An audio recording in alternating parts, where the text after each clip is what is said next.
என் பேர் சத்யாங்க. இவன் என் தம்பி சரத்து.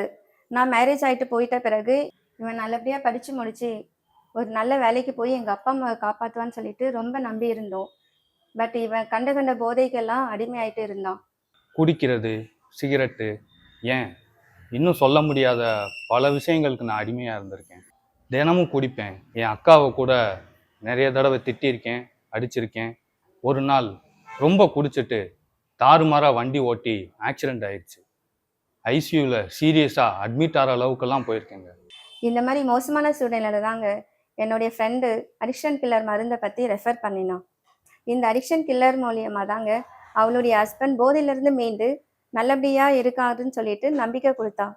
அந்த நம்பிக்கையில உடனே நான் ஆர்டர் பண்ணி வாங்கினேங்க. வாங்கினதுல பார்த்தீங்கன்னா 2 டைப் ஆஃப்ல இருக்கு. ஒன்று பவுடர் பேஸில் இருக்கும், ஒன்று லிக்விட் பேஸில் இருக்கும். பவுடர் பேஸு இவனோட சாப்பிட்றதுல கலந்து மிக்ஸ் பண்ணி கொடுத்தோம். லிக்விட் பேஸு இவன் குடிக்கிற டீ, காஃபி, பால் அதில் வந்துட்டு மிக்ஸ் பண்ணி கொடுத்தோங்க. ஆரம்பத்தில் போதைக்கு ரொம்ப அடிமையாக இருந்த என் தம்பி இப்போ கொஞ்சம் கொஞ்சமாக வெளியில் வந்து அதை சுத்தமாக வெறுத்துட்டான். இப்போ நான் நல்லா சம்பாதிக்கிறேன், நல்ல ஒரு வாழ்க்கையை வாழ்கிறேன். அதுக்கு காரணமாக இருந்தது இந்த அடிக்ஷன் கில்லர்.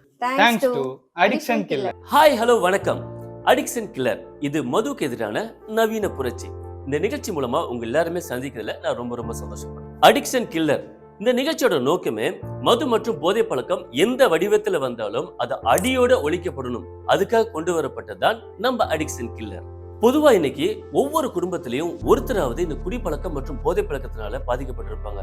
ஏன் இந்த நிகழ்ச்சியை பார்த்துக்கிட்டு இருக்க நீங்க கூட பாதிக்கப்பட்டிருக்க. இந்த பழக்கம் நம்ம கூட இருக்கிற நெருங்கிய நண்பர் கூட இருக்கலாம். நம்ம குடும்பத்துல இருக்கிற யாருக்குமே இல்லாத இந்த பழக்கம் நமக்கு எப்படி வந்துச்சு, அதனால நம்ம இப்ப எவ்வளவு பாதிக்கப்பட்டிருக்கோம், எவ்வளவு இழந்திருக்கோம் அப்படிங்கிறத ஒரு நிமிஷம் யோசிச்சு பாருங்க. கவலையை விடுங்க, உங்க யோசனைக்கான பதில் தான் நம்ம அடிக்ஷன் கில்லர்.